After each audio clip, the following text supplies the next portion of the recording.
time for a video about area measurements and calculus. And once we get to this topic in Calculus 1, there's only a few topics left before that's the entire Calculus 1 curriculum. So with this video here, we're getting pretty close to the very end. All right. Now, all right, so for this as it is, suppose that we want to, just to get you thinking in the right direction, suppose that we want to measure the area of some weird shape that doesn't have a name, okay? Like this particular shape, that I've drawn for the first time right here, doesn't really have a name or a formula. If I said, what's the area of this shape? Well, is it a rectangle? What's the area of a rectangle? Length times width. Well, that's definitely not. It's not a rectangle. Okay, so I can't do it. Is a circle.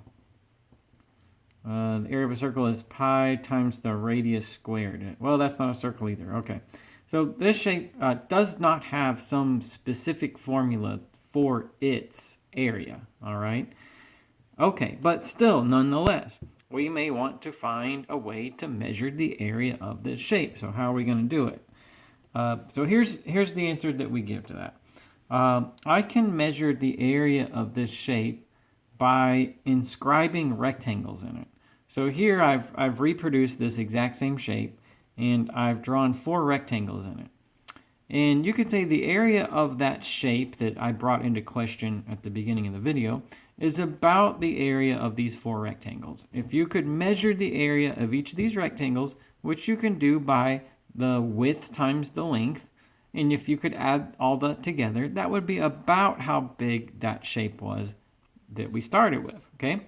Is that going to be perfect? Well, you're not going to capture all this, and you're not going to capture all this, and maybe you over measure a little bit too. It's not going to be perfect. That's why I say here, the area of that initial shape is about the area of the 4 rectangles. It's not perfect, okay? But can we improve this? Like if this is a good start, or if we're going in the right direction with this, how could we improve this? Well, it turns out that the more rectangles you have, the better they fit in that initial space. Now, even this is not perfect, okay? So here I think I have something like 28 rectangles that I've drawn in there. But generally, like hopefully you can tell between these pictures, the more rectangles I can cram in there, the smaller the thinner they're going to be, and the more accurate their total area is going to cover the initial shape, okay? All right, so yes, if I found the area of each of these rectangles and I added all that together, that would be pretty close to the actual area of this initial shape, okay? So you see the progression, all right? So yes, hopefully as you're looking at this, you can say, yeah, I can tell that the more rectangles you fit in there and you find all their areas and you add them together, the more accurate that is going to be to the area of the shape you're trying to measure. All right? Now, okay, so where are we going with this? Well, here it is. Here it is in black and white. Our goal is to learn a systematic way to make these types of measurements. Okay? I have some concepts to go along with it. Like generally, you could say the area of this shape is about the total area of those 4 rectangles. The area of this shape is about the area of the 28 rectangles that I drew in there, rectangles. But here's the big one, like this is where it might get a little bit complicated as far as the concepts go. The area of that shape is exactly the limit as n goes to infinity of the total area of n rectangles. Now, for this last thought right there, notice how these are approximations, but that's an equal sign, The rectangles don't fit perfectly inside the contour of the curve. No matter how many you have, it's not going to be perfect. But the more you have, the better your estimation's going to be. So if you could take n rectangles and push that number to infinity, that's how you would get perfection out of it, all right? Now, at this point, that's going to be kind of an abstract idea for us. In this video, we're not going to talk about a way to push the n to infinity. But do you get the idea? Do you see that the more rectangles we have, the more perfect, the more accurate our measurement is going to be. Okay? With all of that being that our goal is to measure the area of this shape somehow. This would do a pretty good job of it. All right? This or something a lot like this. All right, so let's see. What's our systematic way of doing this? Now, if you're going to do problems and show your understanding of the basic idea that I've put on paper right here, what's the systematic way that we're going to do it? Meaning, what do the problems look like that we're going to be doing in this class? Well, the problems that you do in Calculus 1 look something like this. Okay? Will our shape, our curved shape with some kind of a contour, will be given by some kind of function. All right, we'll call it a curve if you want to. So say I want to find the area under that curve on the interval from 3 to 5 using what we'll call left and right endpoints. Okay, in other words, suppose that I want to find this area right here. I want a way to measure how much space there is right there. Okay, it's the area under that curve and above the x-axis from 3 to 5 on the x-axis. Okay, that's what we're after. So how are we going to do it? We start by learning these concepts of right endpoints versus left endpoints. Okay, now take the initial pictures that I drew where I say I want to measure the area of this. Well, we could do it with rectangles, something like that. Okay, so you could fit them in this space like this or like this. Okay? This is called right endpoints. This is called left endpoints. Do you see why? Here I have, so say we want 4 rectangles. I have 4 rectangles occupying the space from 3 to 5. And it's the right endpoint, the right edge of each one of them that I put on that curve itself. All right? Versus the left endpoint. So say I take the curve on the interval and I have 4 rectangles, but I have the left instead of the right edge of each one of them touching the curve, determining how tall it is. That's our systematic way of doing it. All right? Right endpoints versus left endpoints. At least for now, that's what we'll do. Now in general, right endpoints look like this. You got the curve and the rectangle, and left endpoints look like this. You got the curve and the rectangle. See? Right versus left. That's what determines how tall each rectangle is going to be. But with either one of these, they're just trying to do that. Okay? Now, I'll do all the work and everything, but once you get used to it, it's not hard to do. Do you have to draw the picture? If you don't want to draw the picture, you don't have to. If you feel like you understand what to do with the numbers, then just do it. But obviously, I put the video out there so that you see the details you need to see to then do it however you want, all right? So it is up to you. So here's what we'll do with this one. So I need to give you some of the numbers and some of the concepts and some of the notation for this. But you could go to work. I mean, you could get the answer to this if you can tell me how big is that first rectangle, how big's the second one, how big's the third one, how big's the fourth one, and then add all those numbers together. That would be the right endpoint estimate. Same thing with the left one. Tell me how big this one is, and this one, and this one, and this one. Add it all together. That's the left endpoint estimate. All right? Okay, if you know how to do that, like if that seems like common sense to you, then go for it. Do it then, all right? As far as like what I need to show you though, we'll start by finding this thing delta x, okay? And then that's the rectangle width. Now I've already drawn the picture with all the relevant numbers, but in general, the rectangle width is going to be the width of the interval over a number of rectangles. Okay, so say we didn't have this picture and you just said, okay, well I got the curve. I'm going on the interval from 3 to 5, so I'm looking right here. And I want to fit 4 rectangles in there. How wide should they be? Well, that's what this is. So how wide is our interval? Okay, well we're going from 3 to 5.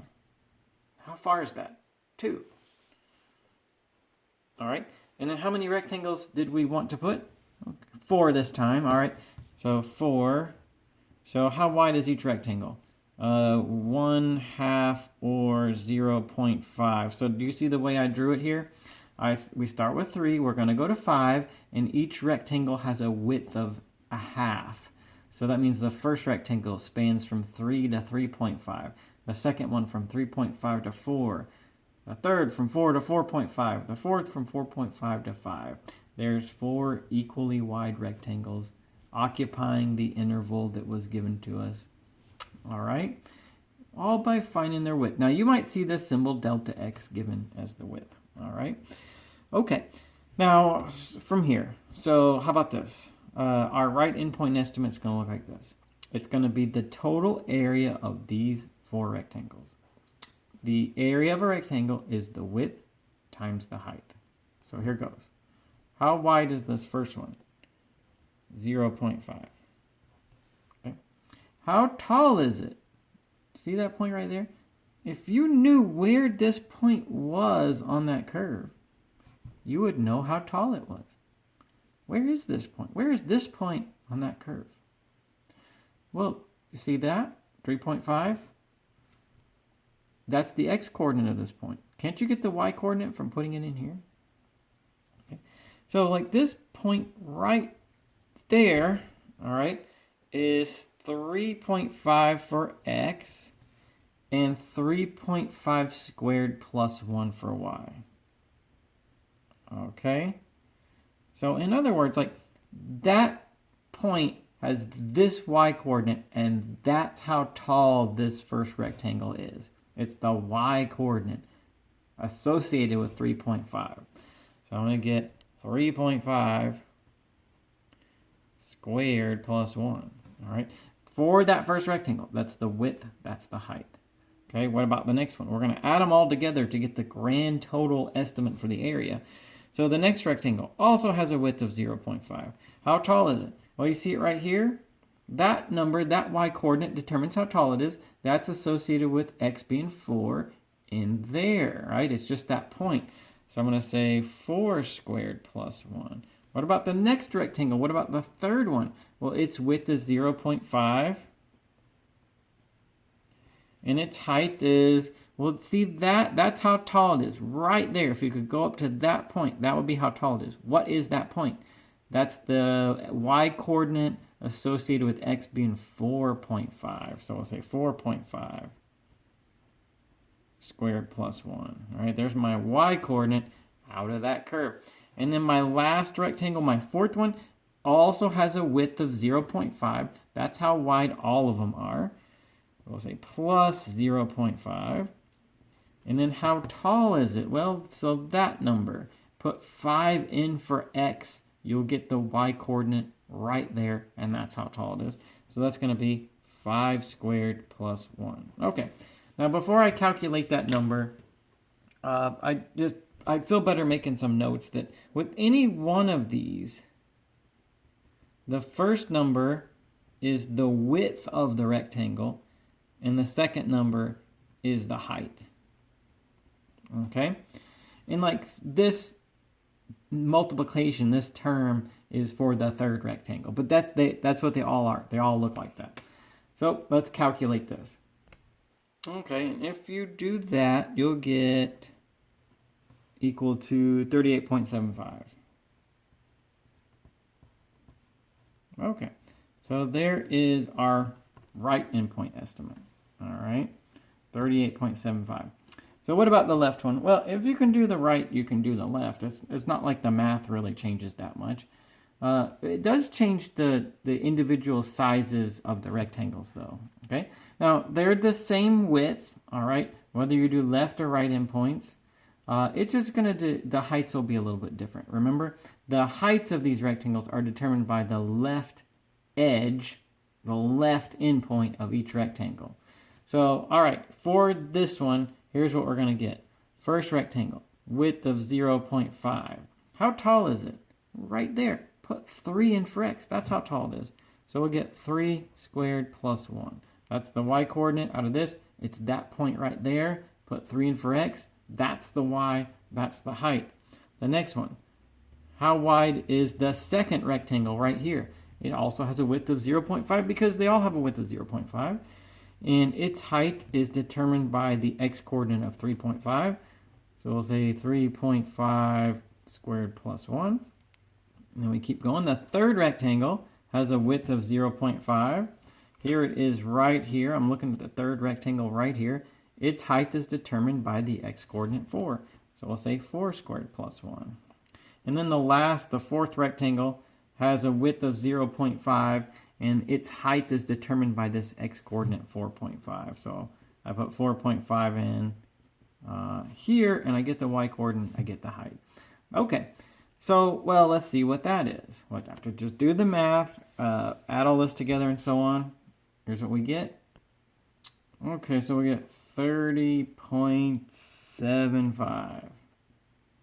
Okay, so there's our left endpoint estimate. All right, so I get the right and the left. You see the picture, you see the numbers that go along with it.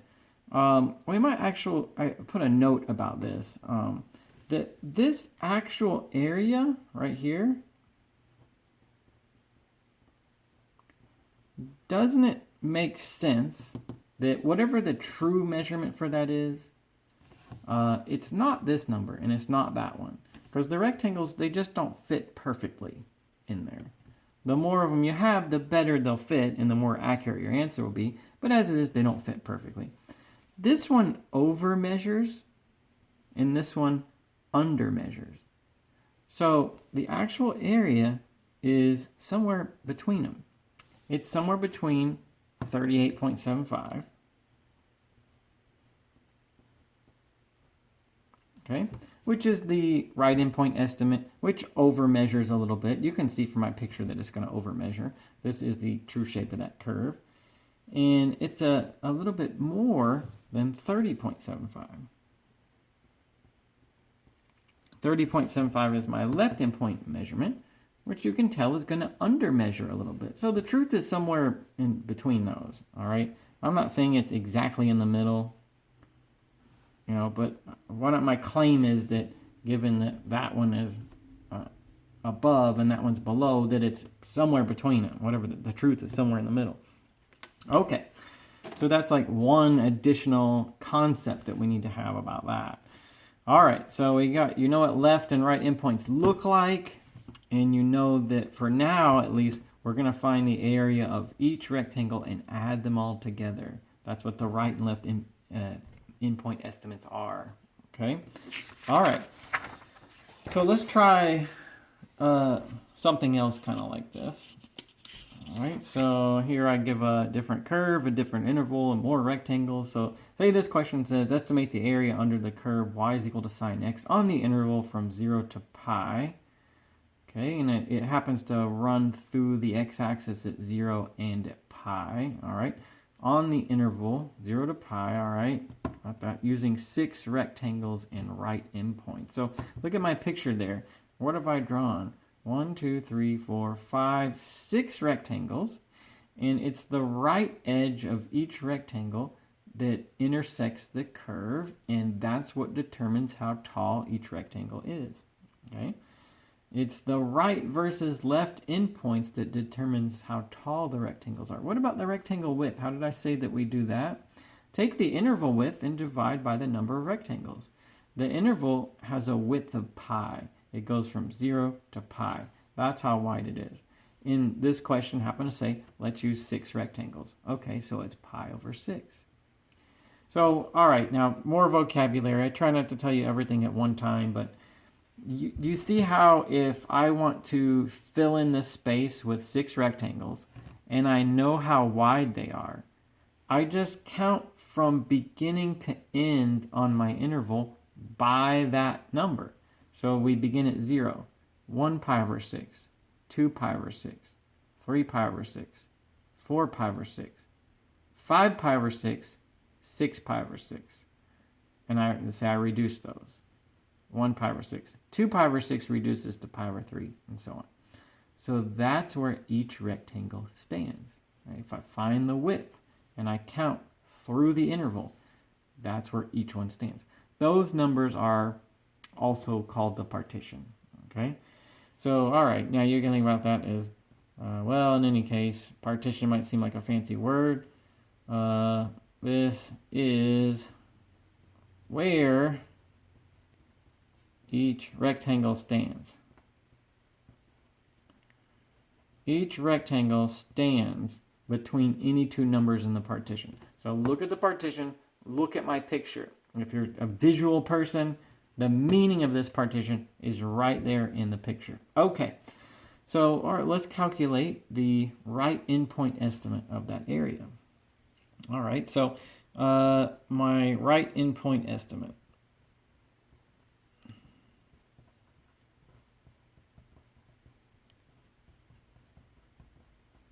To find that, we just need to figure out what's the grand total area of these 6 rectangles. The first one, well, has a width of pi over 6. Okay? And how tall is it? Like, where's that point? Sine pi over 6. Right? Why sine pi over 6? Well, that's the y-coordinate of that point right there. Right? So we put pi over 6 in. That's the right edge of that first rectangle. Okay, plus, now how about this? Since the width is going to be the same with every single term, we can factor it out. Okay, now I could have done that in my last example, but, again, I try to tell you a little bit at a time, but sure, like 0.5, 0.5, 0.5, 0.5. Well, that's the width is the same every time. So we can just factor it out, pi over 6. That first rectangle has a height of sine pi over 6. The next one has a width of sine pi over 3. Okay. And then the next one right here, the third one, has a width of sine pi over 2. Okay. And then the fourth one has a width of sine 2 pi over 3.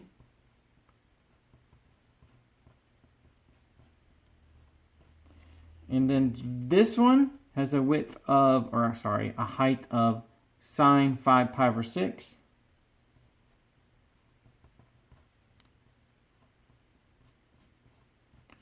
And that last one, well, what do you think the height of that last one is? See how the curve hits the x-axis at pi? And if I was going to fit a rectangle there and that was the right edge that's going to be on the curve that's going to determine how tall it is, it actually has a height of 0.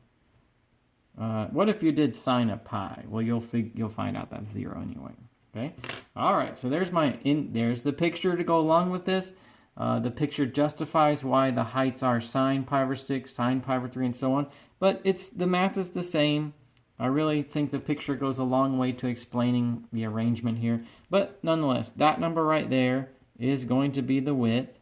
And then these numbers over here are going to be the heights. If we're doing right endpoint values, that's what they're going to be. Okay, so let's calculate this and see what we get. All right, and if you do that, then we'll get about 1.954. Okay. So that's my right endpoint estimate. Is the area under that curve exactly 1.9? No, it's not exactly. This is just an estimate. All right? And even then, I rounded that number. But you know what we're going to say, right? Or you know what the meaning of this number is and so on. If I had the curve sine x, and I looked at it from 0 to pi, all right, so here's y is equal to sine x. From 0 to pi, then there's a certain amount of space right there, okay, that we're after. I'm trying to get a rough idea how much area, how much space, how big is this, and so on. Well, okay, so this is about 1.954 square units of area, okay? This looks like it's hard to tell whether it's going to over or under measure because some of these over and some of them are under, but nonetheless, that's still pretty close, okay? All right. Okay, so I didn't do the left endpoints on this one, but you know how you can adjust this to do the left endpoints. It's going to be the left edge of each one. Now, do you have to draw the picture? I mentioned that a minute ago. Obviously, if you understand the arrangement of numbers, you don't have to draw the picture. If that's your concern, you're worried about drawing the graph, you don't have to. If I'm going to do right endpoints, I figure out the width, and that goes here. And then I figure out the partition, and notice I start at that one, and that one, and that one, and that one. And I put them all into this, the equation for the curve. Okay? All right, so that's how it's done. Now, next thing that we need to talk about is, I don't know, somebody could say left endpoints, right endpoints. Why do we do it one way or the other? Truth is, we might get some random arrangements, okay? Or if somebody was actually doing this, they might have to rely on measurements that were given to them. And they might not be on the right or on the left. What if it was somewhere in the middle? All right, now in that case, what this is called is a Riemann sum. And that might seem like something complicated, and it is a new term, and I haven't told you what it is yet, but I can tell you that all the Riemann sum is what we've already been doing, using rectangles, inscribing them on a curve somehow to give an estimate of the area contained, all right? So that is still the same thing. It's just that maybe the heights are determined not by the left or the right, but maybe just somewhere in the middle, okay? All right, now to explain that, I'll have to introduce a little more terminology. So suppose we got this question that says, find the Riemann sum for the given curve, partition, and sample point. So say the curve is 3x squared plus x on the interval from 0 to 5. The partition, now I've told you about this already. This will give the rectangle widths, okay, is 0, 1, 3.2, 4.5, and 5. Imagine if that's where the rectangles were standing. Like you have one rectangle from 0 to 1, the next one from 1 to 3.2, the next one from 3.2 to 4.5, and then the last one from 4.5 to 5. That's what this tells you. So already in my picture, there's the first one, there's the second one, there's the third one, and the fourth one, okay? Now, the sample points, that will determine the rectangle's heights.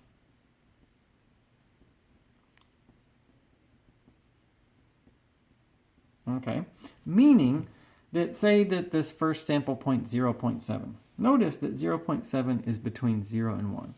So the first rectangle is there between 0 and 1. And say that it's 0.7, I follow that up to the curve to figure out how tall it is. And then the next rectangle stands from 1 to 3.2. But say like 2 is somewhere between 1 and 3.2. Say that I've got this rectangle standing from 1 to 3.2. And say 2, that point right there, determines how tall that one is. So see how like I drew the rectangle, but I trace from 2 up to the curve to figure out its height. The sample points tell you the heights. This sample point, 3.35, follow that up to the curve. That's how tall this rectangle is. That last sample point, 4.9, right there, follow that up to the curve. That's how tall that last rectangle is. So notice, these right here, it's not the left or the right edge that's determining how tall. It's some point in the middle that you follow up to the curve, and there's your height, okay? Now, as I sketch this out for you, I put the partition on the x-axis, and I indicated the sample points by these dots right here. But there they all are. That's every single number. And you'll notice that every number for your sample point is somewhere between any two of these up there. 0.7 between 0 and 1, 2 between 1 and 3.2, 3.35 between 3.2 and 4.5, and so on, okay? Now, all the Riemann sum is the total area of these rectangles. If you look in a calculus book, or who knows, you ask somebody, they might tell you the Riemann sum is the sum from 1 to n of f of c sub I times delta x sub I. And that's the same thing. I mean, I'm sure that looks more complicated than what I just told you, but all that is is the grand total area of these rectangles, determined by the partition and sample points. It shouldn't be that hard for you to calculate that if you've gotten this far, okay? All right, so in my picture here, this represents the Riemann sum. Now, in case you are doing problems online or you're in some other class or whatever, normally we represent the widths, the partition, by x. We'll call this x sub 0. And this next one, x sub 1, and so on. Okay? And then these sample points will be given by these numbers c. And it's just notation, all right? Like they might call this number c sub 1 and this number c sub 2. So that's where this comes from. But if you don't want to worry about that, you don't have to. I'm just telling you that that's what somebody else may call them, all right? All right, so here's the Riemann sum. I'm going to do the math right here.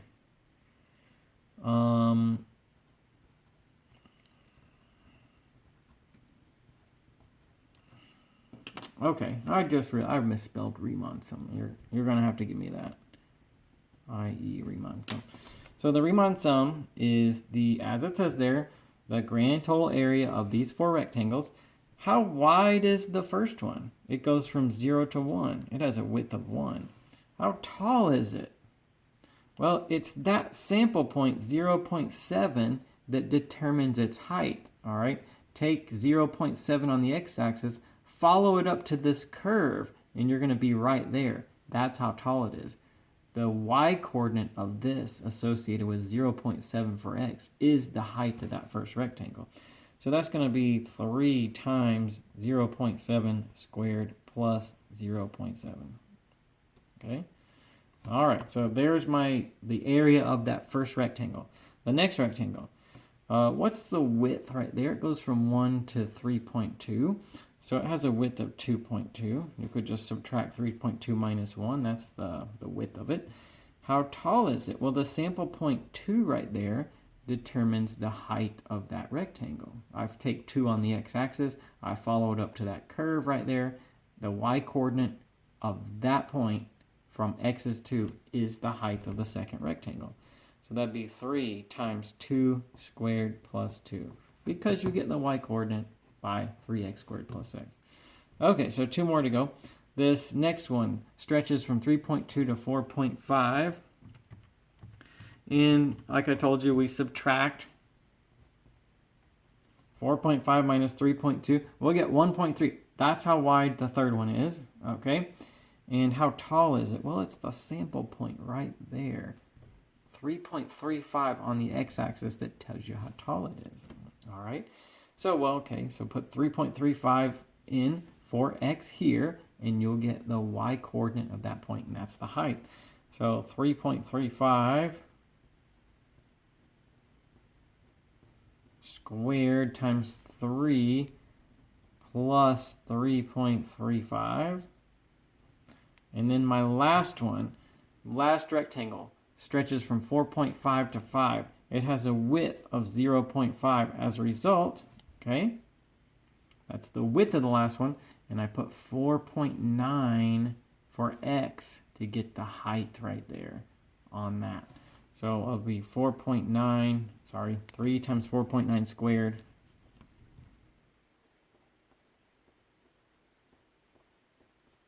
plus 4.9. All right, for the height. Now, look at these. I want you, even if you don't draw the picture, I want you to see how these numbers represent that and what's happening there and what we want to do. If you need to make some additional note, then you can say, well, look, I understand that first number is the width of, say, in this case, the second rectangle, and then this number right here is the height. Okay? And then, so throughout that whole formula, that's what we get. Now, time to calculate this. All right, and that number turns out to be 119.55775. All right, so there's our Riemann sum. What is that number? It's the area of this rectangle plus the area of that one plus the area of that one plus the area of that one, which is serving as an estimate to the area under that curve from 0 to 5. All right, that's what that's trying to be.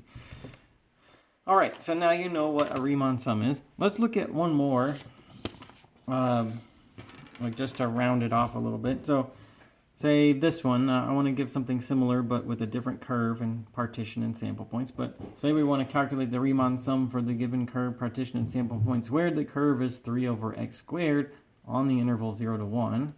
The partition of that interval is 0, 0.2, 0.7, and 1. What does that mean again? That we're dealing with rectangles inscribed on a curve somehow, and this is the widths. Okay, so yes, when I have my picture over here, I have the curve 3 over x squared. It looks like that. And my first rectangle spans from 0 to 0.2, so it's right here. And then my next one is from 0.2 to 0.7, so it's right here. Okay, and then my third and last rectangle is from 0.7 to 1, so it's right here. There's my rectangles, whose widths now are determined by the partition. What does the sample points, or what is that supposed to do? The sample points, like if I say 0.1 right here, that determines the height of the first rectangle. So look how tall it is. See that point right there? That's how tall this rectangle is. That point is determined by this number, 0.1.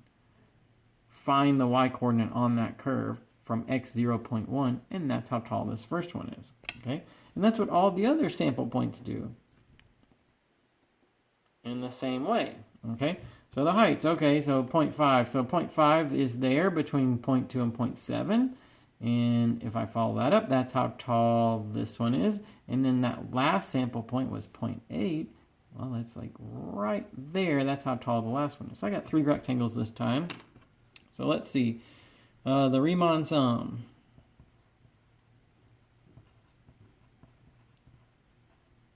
Of that curve, this partition, those sample points. So that's the total area of these 3 rectangles.